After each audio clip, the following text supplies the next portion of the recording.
going to look at conditionals today. Okay, so um, we might be mostly. I think there are three more, including today's class. There could be another 2 weeks of classes left before your exams. Is what I understand.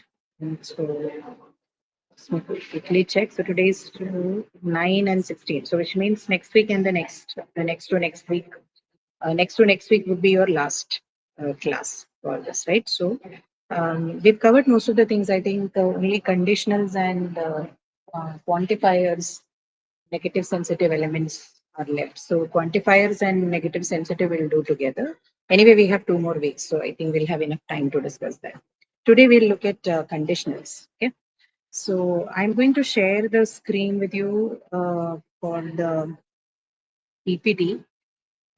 This is basically something that we have used for your lectures, right? You might have already seen them, but I am going to use them so that it's easier for me to talk about it. So I'll quickly, like always, we'll have a discussion on both the form and function of the grammatical structure that we are going to take a look at. I just discovered that I have an older version of the PPT, so the zero conditional is not available on this. So that I will discuss with you separately, but I think rest of them are all here. We'll take cues from this one, from this PPT itself, because I don't want you to take you to anything that is not discussed in the class, just to ensure that we are not, discussing more than what is required. Okay. So conditionals, we'll begin talking about conditionals from um, beginning with its basic form, right? Basic form or structure, which is this is basically just a complex sentence, right? If you look at a conditional statement, if I'm going to take the example on your screen, right?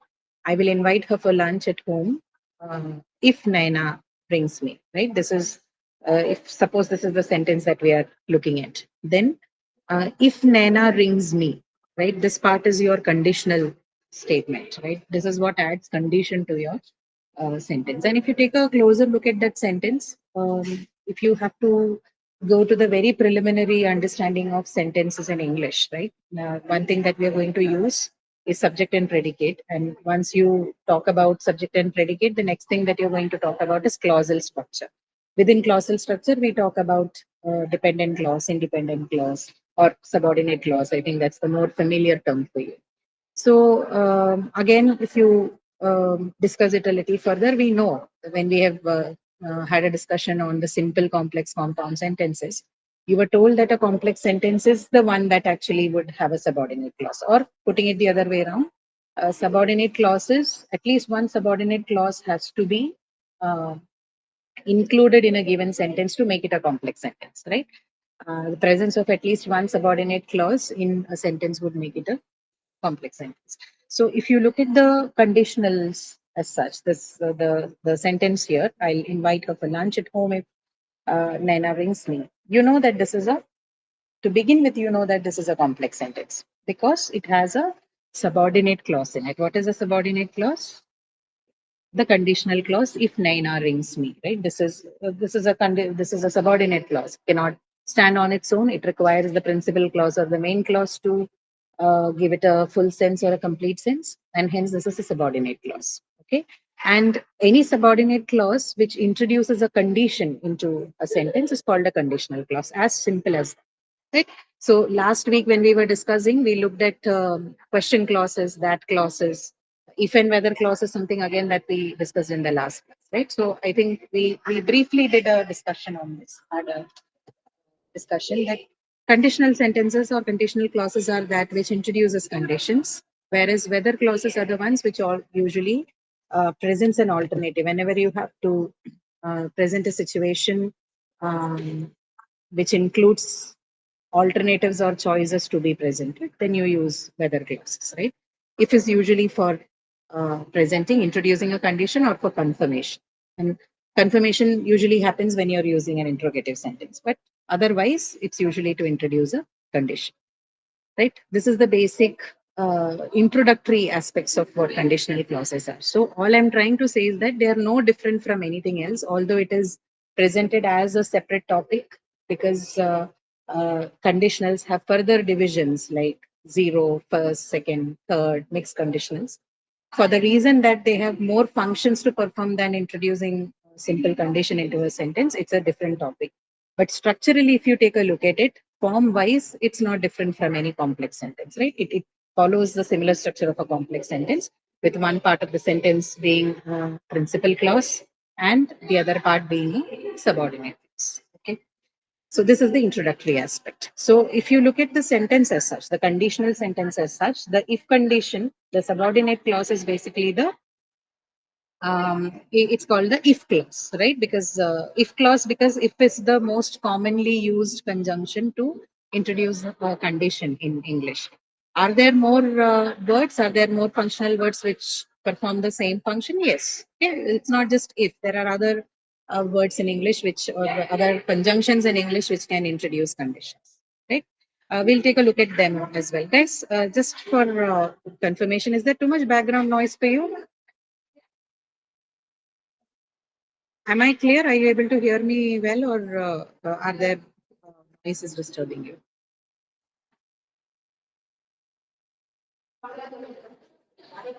Are people still here? Are you able to hear me? Are we connected? Yes, ma'am. Yeah. So can you hear me well, or are there too many background noise for you? Background noise is there, ma'am, but we can hear you. Okay. Is it too loud for you? No, no, no. No. It's just there are a lot of people talking in the background. I just cannot do anything about it. I cannot ask them to shut up. Yes, Just ma'am. bear with me, No, but no they issue, will ma'am. leave No in. issue. Yeah. No issue, ma'am. I hope them to leave in some time. Okay. All right. So, yeah. So, continuing with what I was talking about, this is so. If you take a closer look at the conditionals, we were talking about the if clause, right? So, if clause, if is just one of the subordinating conjunction which can join these two clauses, right? And if it's not the only subordinating conjunction which can introduce conditions, right? There are other words, other conjunctions as well, which can perform the same function. I'll introduce you to some of them as much as I can, or as much as available in the popularly available in the corpus, right? That I can introduce. But at this moment, for your information, you should know that if is the most commonly used conjunction that introduces the condition. But there are more, a few more. We'll take a look at them in a short while. Okay, so the subordinate clause is called then the if clause. And if this is the if clause, then what would be the other part? If introduces the condition, then the other part definitely introduces the result, right? So there's the condition and the result. Condition, of course, is introduced by the clause which carries the if subordinating conjunction. And the rest of the part is what is your result, right? So look at the statement. I will invite her for lunch at home if Naina rings me. If Naina rings me, introduces the condition. And if whatever Naina does happens, then what happens? I will invite her for lunch at home, right? So this becomes the result. This is the condition and the result. Okay. Then the next thing is about the placement. Like last week when we were discussing grammaticality, we were also talking about how grammaticality also depends on the placement of the constituents. And that discussion happened with respect to adverbs, right? Mostly adverbs and the direct object and indirect object in a sentence. Where should you properly place it in a sentence so as to make it grammatical or so as to not make it ungrammatical? Um, same thing applies to the conditional clauses also. So in the case of conditional clauses, you can either begin with an if clause or you can end with an if clause, which means either the if clause can precede your main clause, the consequence clause, or it can also follow it. But there's going to be a little bit of a difference. In case the if clause precedes, right? If the if clause precedes, then it is separated by a comma. So if you look at both the sentences together on the slide, right? The first case we had placed if clause at the end of the sentence. So the sentence ended with the if clause, right? And there was no comma. We began with the principal clause, added the if clause to it, and done. But if you begin with the if clause, right? If Naina rings me, then you separate it out from the rest of the sentence, the main clause with a comma, right? Either way, it is okay. The placement is not a problem. You can either begin with the if clause or you can end with the if clause. If you begin with the if clause, then you will separate it from the rest of the main clause with a comma, right? This is a writing convention. That's all. So it's not as important to you as far as the proficiency part is concerned. Sorry, fluency part is concerned. But because proficiency also includes accuracy along with fluency, you should also know the conventions of writing them down when you use them formally in written English. Okay. So this thing, please keep in mind. I'll move to the next slide. This is first conditional. But before I talk about first conditional, I would like to talk to you about the zero conditional as well. Now, zero conditional, a lot of people don't talk about it because it's a people think that it's a given thing, that there's no need of discussion on that. But I believe since we are anyway on the topic, it's important that you are introduced to it at least, right? Shouldn't be like, I don't know what it is. So zero conditional is it's a kind of conditional statement that describes general truths or laws of nature, or rather situations which are always true. Okay, this you need to keep in mind. Okay, zero conditional. Sorry, zero conditional situations that are, you can, if you wish to, you can make a quick note of these things, like situations that are always true. Okay, that are always true. And what kind of situations are always true? You, you know, things that are general truths. General truths. Example, general truths, laws, right? Laws of the nature, right? Anything that is naturally derived, you know, any rule or law that applies naturally is a part of zero conditional, or they fit well within the framework of the conditional, zero conditional statements. Okay, so take a note of these things. Even if you do not know anything else, understanding what this the function is important before you understand the grammar of the sentence at hand.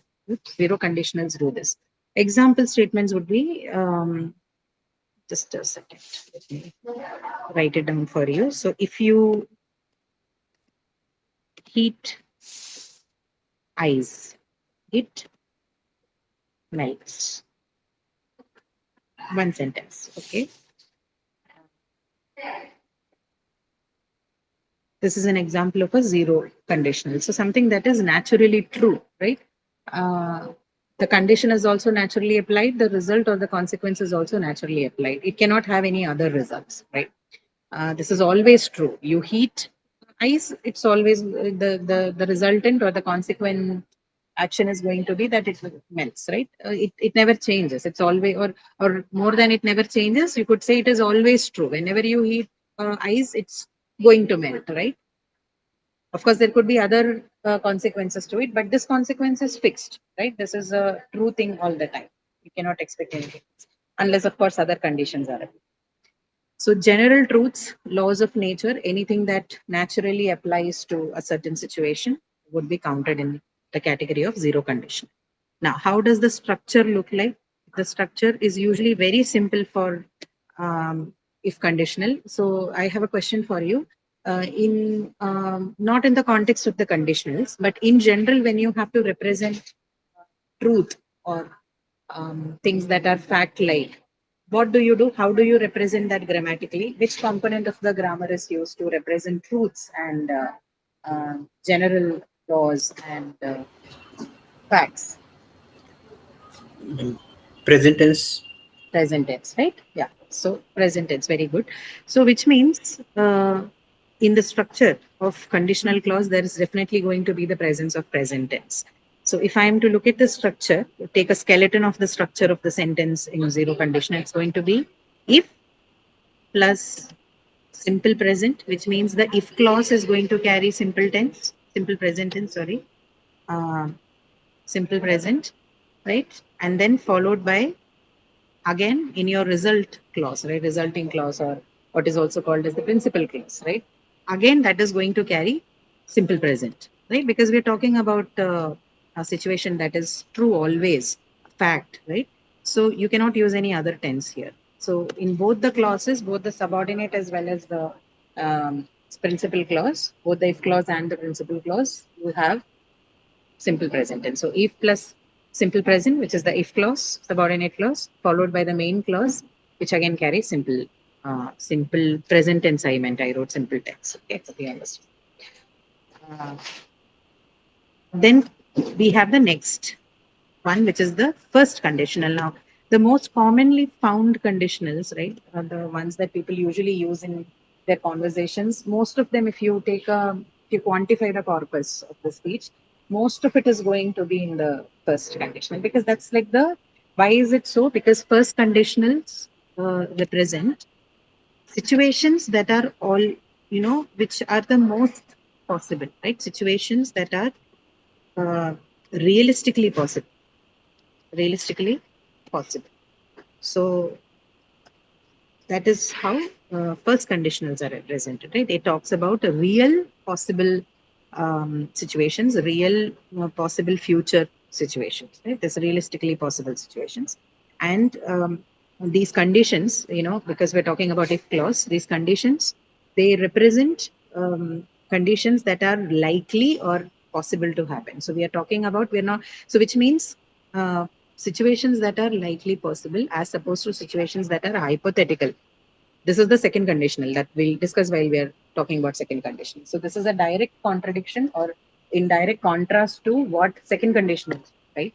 First conditionals represent situations that are realistically possible in future, something that is likely to happen, unlike second conditionals, which represent hypothetical or imaginary conditions. Okay, the hypothetical or imaginary results for a given condition. Okay. So this is first conditional, and what would be the structure for that? Again, if you are talking about the if clause, then what are we talking about? We're talking about a realistically possible situation in the future. So what do you think it will have with it? Definitely, it will have a present simple in the um, uh, what is that? If clause. Okay, present simple, simple present, as you wish to call it. And then the result is what? Result happens in the future, no? You present the condition, it's a realistic condition, and its effect is when? It's going to be in the future. So obviously the um, resultant clause or the principal clause is going to carry the simple future tense, right? Simple future tense. Okay. So example, let's take a look at one of the examples. Let's say you have one on the screen. If the price of orange rises, demand will fall is okay, but I think it is more like a zero conditional. But okay, for the time being, we'll work on that. If the price of orange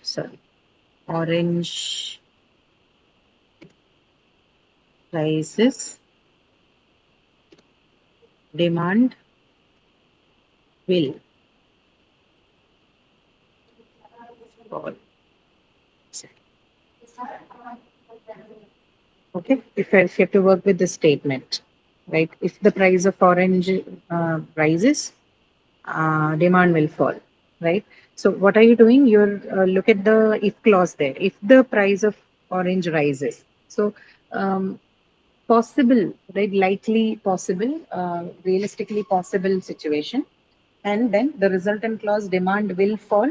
Again, what is that? It's a future possibility of this if this condition applies. Okay, whatever condition we have used, which is if the price of orange rises, you apply this condition. It's a realistic condition, and then its future outcome is that the demand will fall. Okay, which is why you're using the simple future tense in the principal clause that follows the if clause. Is this clear? Why this has happened? Yes, no?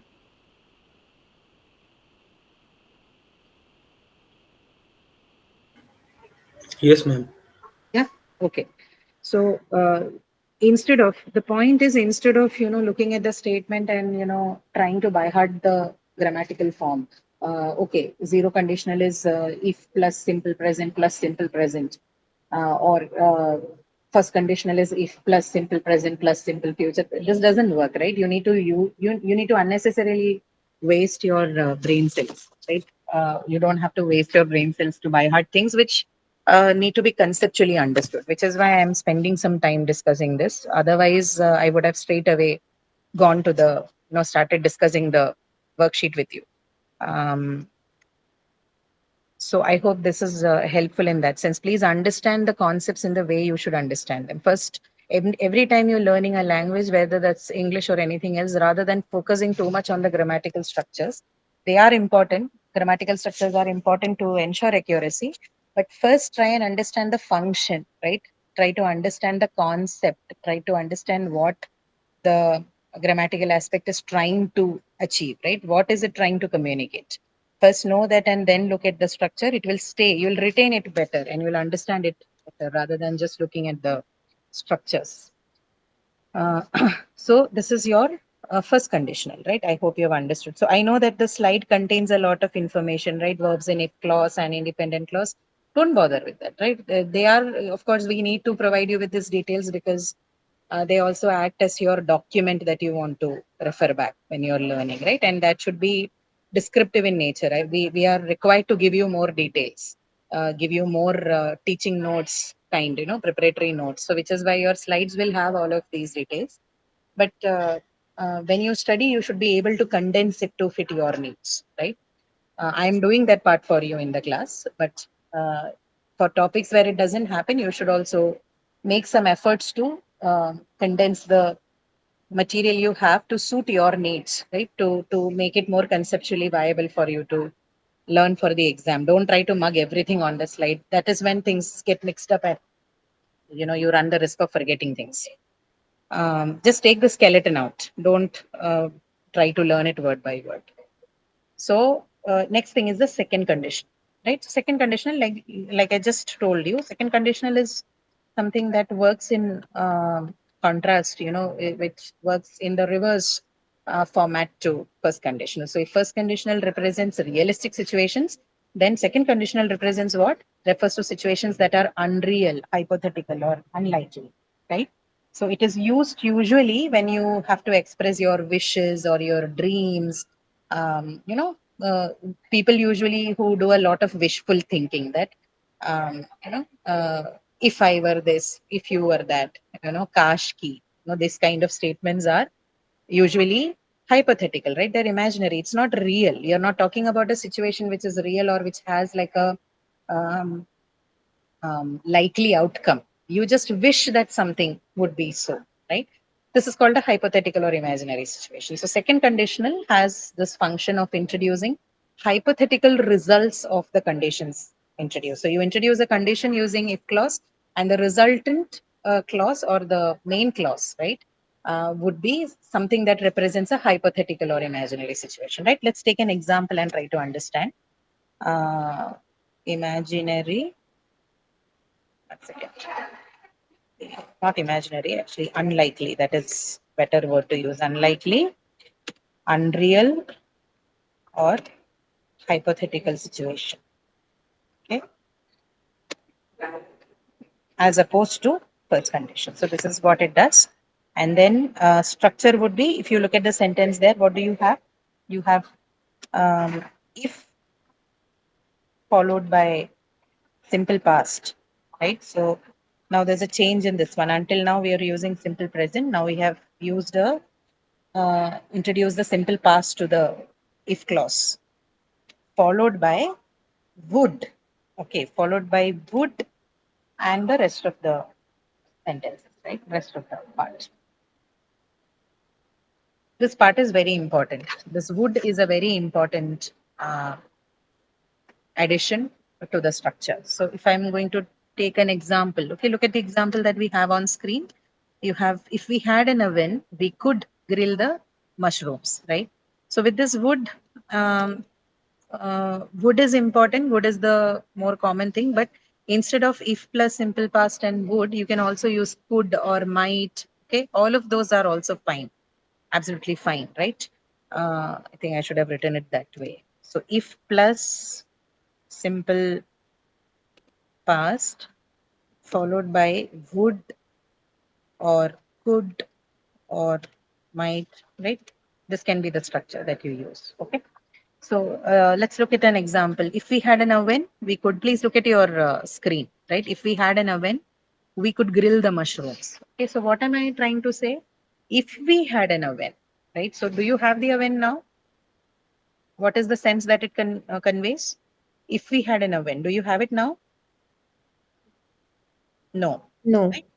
Yeah, you don't have it now. So you're representing an unreal situation. You're giving a hypothetical. You're already introducing a hypothetical situation, right? If we had an oven, and then of course, if you're introducing an unreal situation, the result cannot be real, right? Result also has to be unreal. So if we had an oven, we could grill the mushrooms, right? So you're talking about the improbable. You're talking about the imaginary, right? Uh, so look at this one. If we had an oven, we could grill the mushrooms. I might apply for a loan if I had to build a house. So I don't have, if I had to build a house, do I really want to do it? We don't know. Unsure. It's unreal. It's not a likely possibility. If I had to build a house, I might apply for a loan, right? Hypothetical again. If I had a lot of money, I would buy an airplane. Do I have? Don't know. Don't have it right now. If I had, then I would buy an airplane, right? That's the situation. So this is how hypothetical or unreal situations look like, right? If I had now, as far as the structure analysis is concerned, take a look at the first sentence. If we had an oven, we could grill the mushrooms. So if plus simple past, right? The if clause carries the simple past tense. If we had an oven, had, it's past tense. Second sentence again, if I had to build a house, again simple past tense, right? uh, Third, again, if I had a lot of money, if I had, again, simple past tense. Okay. And if you look at the resultant clause, which is the principal clause of the sentence, main clause of the sentence, you have, we could grill the mushrooms. I might apply for a loan in the second sentence. I would buy an airplane, right? So you either use could or might or would. Okay. This is how the structure has been incorporated to represent the hypothetical possibility as well as the hypothetical conditions introduced. Okay. So in this sense, the second conditional is quite different from the first conditional. The first conditional, you compare it with the example, if the price of orange rises, demand will fall. Talks about a realistic change which can lead to a future event, a future result. This one is talking about a already hypothetical condition resulting into a hypothetical situation. We do not know we cannot talk about its realistic qualities, right? It's unreal, looks unreal. Okay, any questions there before we move on to third conditional? Because third conditionals and mixed conditionals are a little jiffy. So, any questions until the second conditional? And zero, first, and second, mostly first and second are the ones you are commonly going to find in the corpus of the conditional sentences. So, if not anything else, these three you definitely need to know well. Okay. Any questions here? No, ma'am. No? Clear? Okay. So now we'll move on to the third conditional. Okay. Now, what is third conditional? What kind of situation does it represent? Let's try to look at the slide and understand what it is. Uh, Yeah, here. Third conditional refers to a situation that imagines a change in the past, leading to a different result of that change. Okay. So if I have to simplify it a little bit, it talks about so my question is, are we talking about, look at the sentence that you have here. We'll first look at the examples and then talk about it. If I had prepared well, I would have scored good grades. Okay, if I had prepared well, I would have scored good grades. So, are we talking about a realistic situation or an unrealistic situation? What is your judgment? Unrealistic. Unrealistic, right? We're talking about things that didn't happen. If something has to be realistic, then we have to talk about things that can actually happen or has happened already. But we are referring to a situation that is unreal, right? Something that has not happened. So, third conditional again, it talks about unreal situations, but unreal past situations. Okay. So, in the case of second conditional, this thing was not a thing. We were talking about unreal situations. but not necessarily unreal past situations, right? In case of third conditionals, it's unreal past situations which can lead to a different result of that change. Okay, lead to a different result of that change. Again, here we are not specifying the time. We are not saying different result in the present or past or anything. We are saying the unreal situation is in the past, right? There's a change in there's an unreal situation and the situation is in the past, and there's been a change in the situation which has led to a different result later on. Has the result been in the present, future, past? That we do not. Okay. So unreal past situations, things that did not happen, right? Usually, if you talk about where and when do I use a third conditional, it is to refer to an unreal past situations. Now, if you look at the structure, look at this one. You have if plus if I had prepared well. What is this? If followed by, is it simple past or is it anything else? Past perfect. Past perfect, right? So unreal past situation. If it was just an unreal situation, then you would simply say if plus simple past tense. But this is an unreal past situation. So if plus past perfect followed by what do you have? Would have, right? Look at that structure there. Have, would have, would have scored, would have scored. I would have scored. Now, what is this? It's a past participle. Okay, or let's just call it the V3 form of the verb to avoid any further confusion, right? So if plus past perfect followed by would have and V3. Okay, so the main clause is going to have would have. Okay, because why? We know that we were using this would uh, structure in order to represent the hypothetical situation in the result, right? Following from the second conditional. So we know in the second conditional you had a choice there. You could use could and might and all, but here we are not giving you the could and might choices. It has to be would always. Would have, in fact, followed by, or you have the V3 form. Would have plus V3. Okay, that's what we have. Understand? Yes, ma'am. So if plus past perfect followed by this past perfect, I'm explaining this to you. You might want to ask, why did we not use simple past if it is also unreal situation? The reason being in second conditional, we didn't have a condition of the time, right? We were saying any unreal situation. If you want to represent, you can use this. But in third conditional, you're particularly representing an unreal past situation, right? Refers to a situation that imagines a change in the past leading to a different result of that change. Got it? So to show something that is in the remote past, you have to use past perfect, right? I think you would have learned that this during your lessons on tenses, right? Something is in the simple past means it just happened, a while ago. But if you want to refer to a situation that happened in the remote past, you will have to use the past perfect tense, which is why if plus past perfect and not simple past. Okay. Then followed by would have and V3. This is basically like this is to introduce the hypothetical result in your main clause. Okay. If you compare it with the second conditional, again, you will see that you have used would to indicate the hypothetical situation in the resulting clause or main clause there as well. So all we have done here is because we are again talking about the past perfect, a remote past, you have added would have plus V3, right? That is how you represent it. Okay. So third conditionals, mixed conditionals, all of them, you will see some flavors of the second conditionals and other conditionals in them, right? Particularly in mixed conditional, you will see you'll have elements of both the first and the second conditional. Third conditional has elements from the second conditional. Mixed conditionals will have it from both first and second condition. Okay, we'll take a look at it. But is the structure and the function clear to you? Okay. You can also take a look at the second example that we wouldn't have lost the match if our fielders had played well, right? So if our fielders had played well, this is introducing a past unreal situation followed by its result in the main clause. We wouldn't have lost the match. So wood is in the negative form, so wouldn't, but the structure is same, right? It's just that wood is in the negative form now. Wouldn't have lost. Wouldn't plus have plus lost is the V3 form of lose. Okay. And then your if clause, which carries the remote past unreal situation. Clear?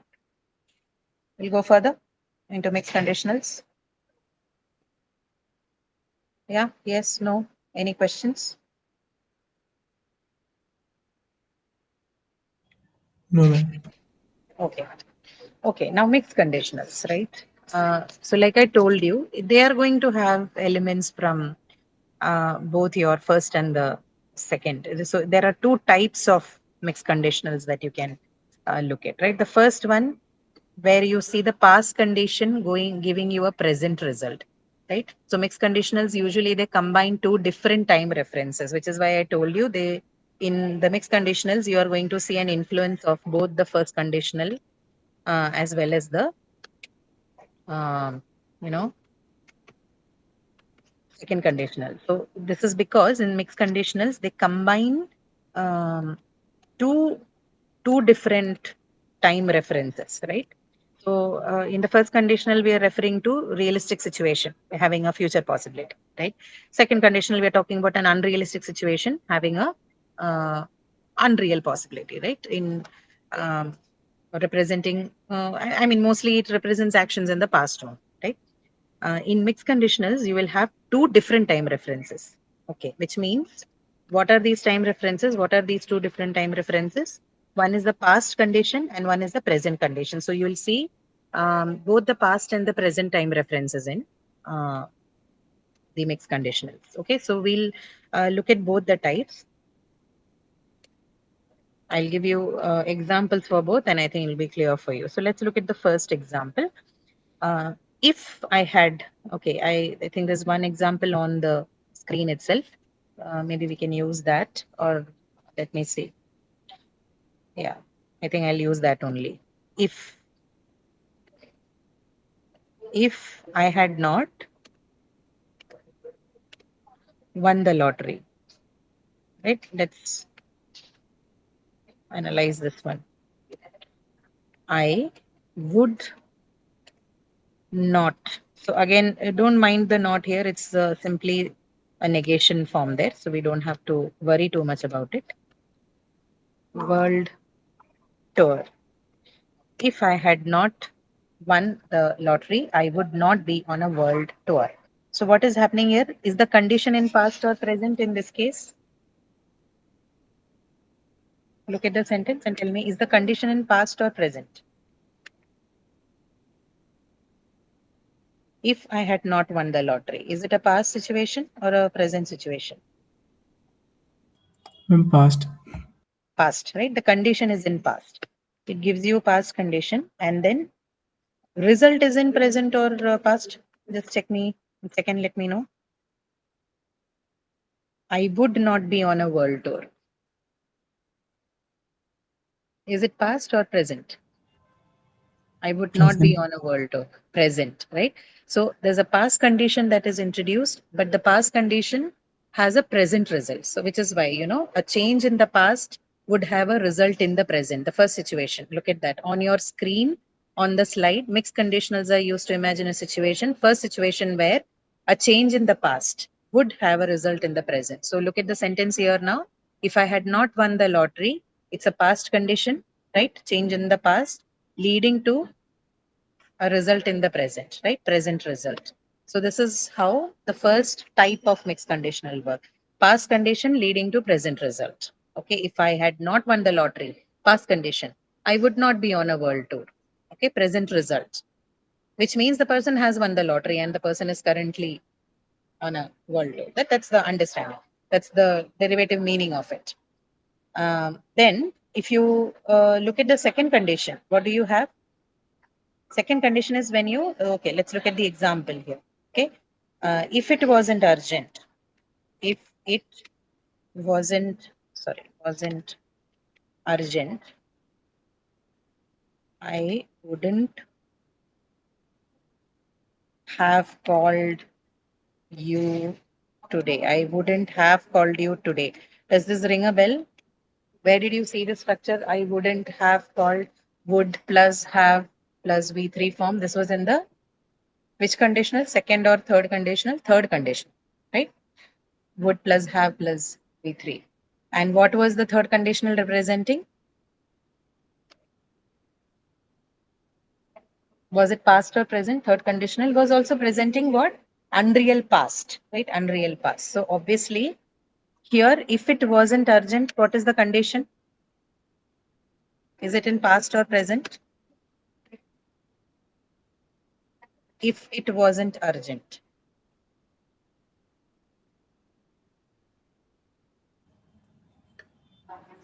Introduces a change in the present, right? So it's a present condition which leads to a past result. Look at it. If it wasn't urgent, I wouldn't have called you. Just a second.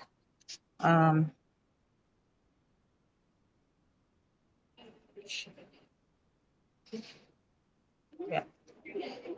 Okay, for better clarity, I'll give you another sentence. If she were more careful, comma, she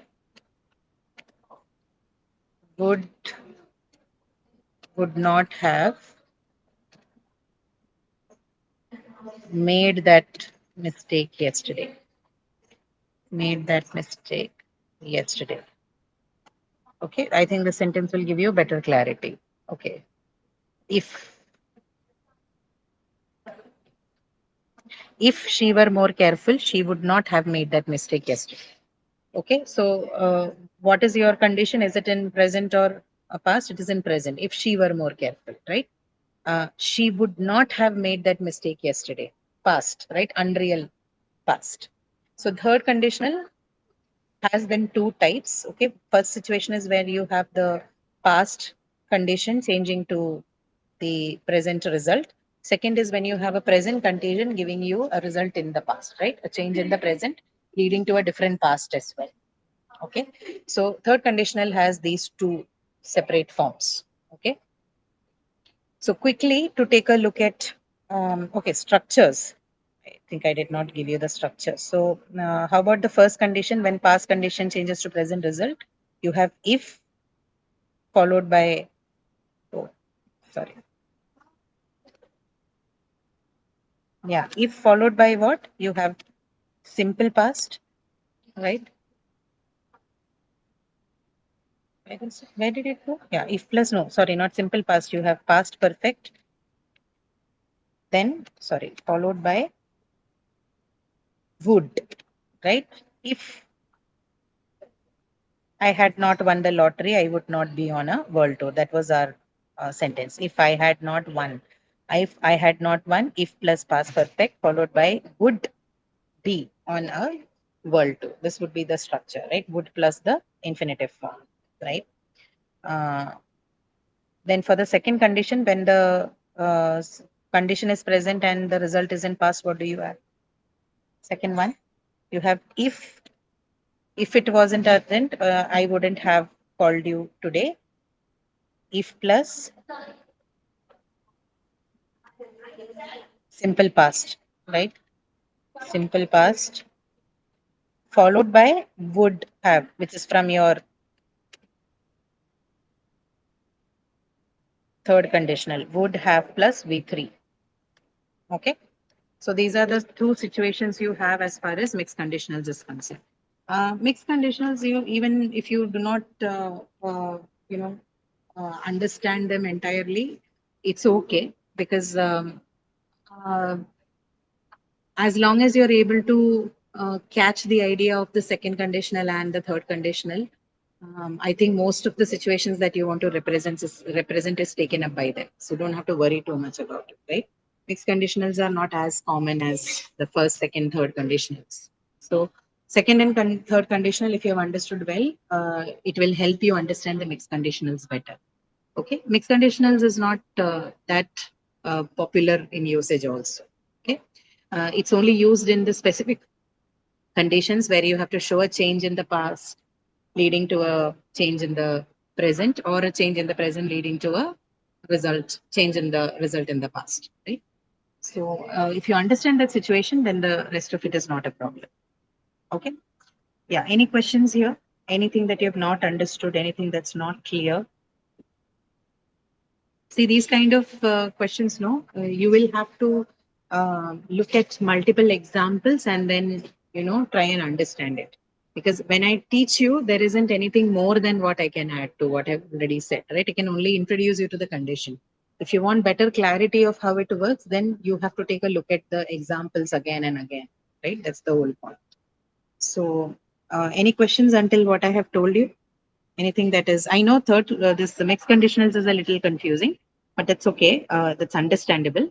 But all you need to know is that in mixed conditionals, we have two situations where in one of them, a past event influences the present, right? You have a past condition which introduces a change in the present result. Okay. So it influences the present. And then another situation that deals with third condition, that the third conditional deals with is a situation where a present or an ongoing situation affects an earlier past possibility.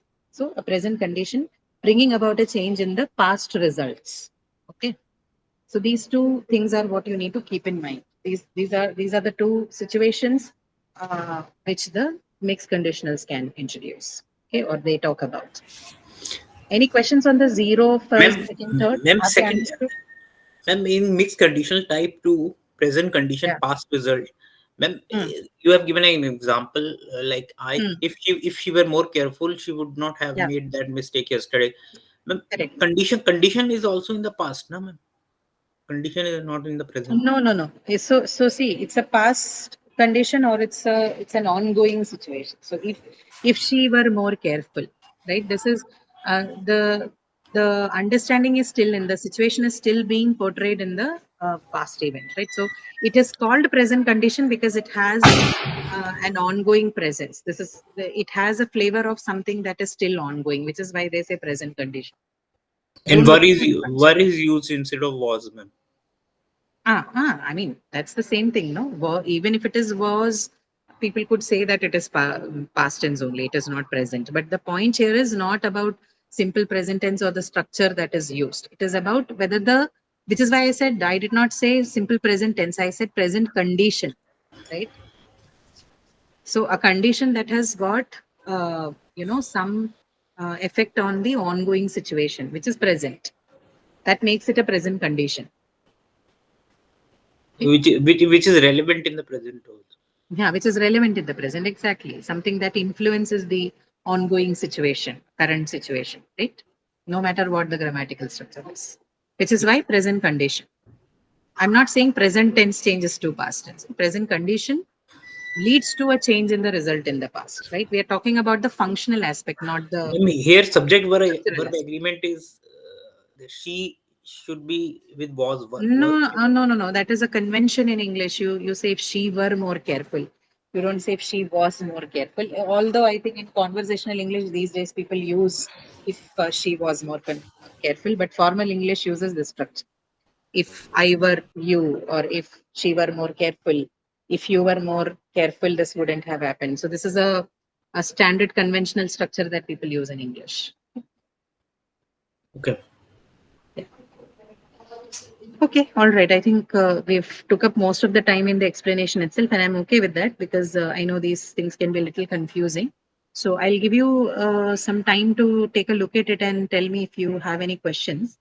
I think in the remaining time, I'll just introduce you to this thing, expressions with conditional meanings. I told you in the beginning that if is not the only subordinating conjunction that can introduce condition. So another word that you can use is when, right? When is also, used to introduce zero and plus condition. So you have some examples on the screen.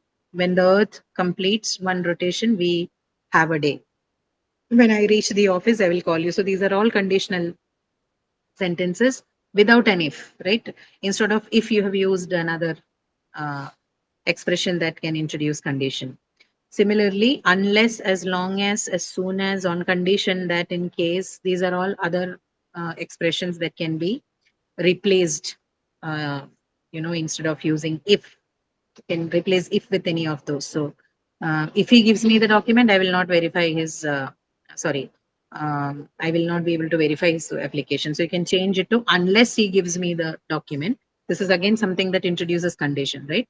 I will not verify his application under the condition that he doesn't give me the document, right? Unless he gives me the document, till he gives me the document.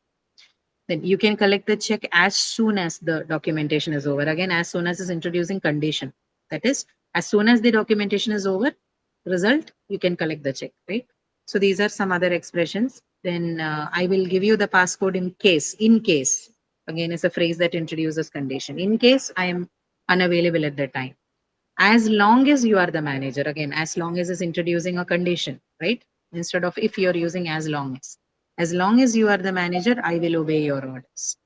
I will give you the permission on the condition. Now, the word condition itself is used in the phrase on the condition that. On the condition that is your phrase which introduces the conditional clause here. You finish the work before you leave. Okay? On the condition that you finish the work before you leave, result, I will give you the permission. Okay. Um, so long as is another expression, but they usually, that phrase is usually used in the informal situations, right? Then providing that, another example, providing that or provided that, right? Provided that can also be used to replace if. Providing that is more informal. So if you say providing that they deliver the products on time, then this is basically, it means that you are using it in an informal way. Instead of providing that, if you say provided that, then it is a more formal use. Okay, all of these expressions, they can replace if.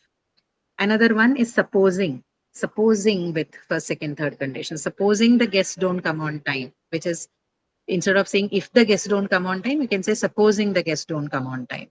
Supposing he had arrived on Monday, if he had arrived on Monday, right? All the cases we are simply replacing if with supposing. Supposing she had left us the money, if she had left us the money.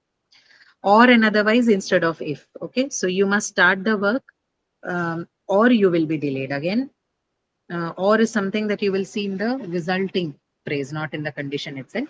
She should take the medicines on time, otherwise she will fall sick. Again, otherwise and or both are in the resultant clause, in the main clause, not in the condition statements. Then formal conditional expressions. So which means all these expressions you will mostly see, like you were asking, no? The answer to your question. You were asking why was and not were. The reason is formal, right? In formal English, we use that. The last point here is that on were followed by the subject. So first one here is should. Should followed by the subject. Should you find a lost child, please contact the child helpline at 1092. Okay.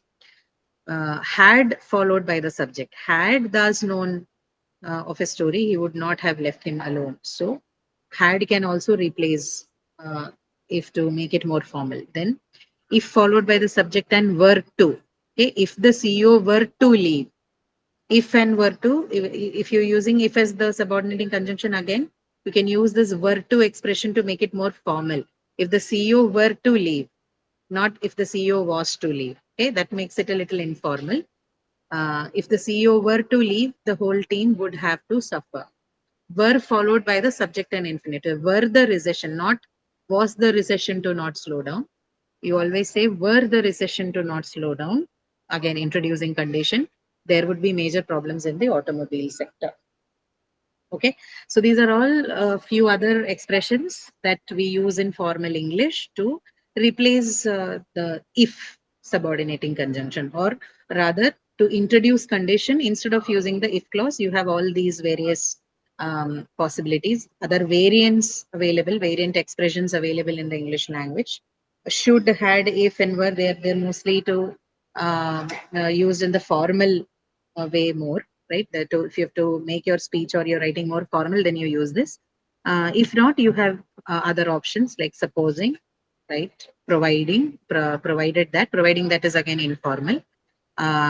So long as is again informal, but as long as, on the condition that, in case, unless, as soon as, when, they all help you formulate conditions or introduce them uh, in a given sentence without having to use the if subordinating conjunction all that. These expressions do that. Okay. Yeah. So I think that's all. Any questions that you have, so that if there isn't anything, then we can wind up for today, and we'll take up the exercise worksheet in the next class. So we'll solve the questions on conditionals first, and then I'll move on to. I think I'll mostly take up the negative sensitive elements, because that way I can finish this one and that together. That's a smaller topic. It won't take much time. And then in the final week, I will discuss quantifiers with you. I think that is a better way. Any questions? Meanwhile, please also take a look at these conditionals, okay? Do not just keep them aside. There are higher chances that you will, no, I won't use the word forget, but I don't want to forget the concept. So revise it when you come to the next class, so that you can make, productive use of the time solving the worksheet. But any questions that you have for me, something that you've not understood, something that requires more clarity? In terms of understanding what conditionals are, what their functions are, what their forms are, how zero, first, second, third mixed conditional works. Any questions on that? If not, we'll close for today. Any questions? No, ma'am. No? All good? Okay.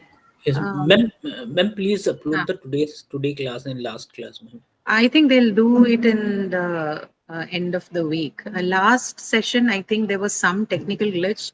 The session wasn't recorded entirely. So, what I think they'll take an older recorded session for, I think, mostly what we discussed was active and passive. So, I have already informed them. I think they'll upload an older recorded version. Unfortunately, we could not have the current version because of some technical glitch. The session didn't get recorded, although it was on. So that they'll solve in that way. This one I will ask, I think they'll do it by the end of the week once the recording is available to them. Okay, thank you, ma'am. Sure. Okay, all right. If there are no more questions, then I think we can wind up for today. We are dot on 5 o'clock. Good. So see you again next week. We'll solve the worksheets for this. Okay.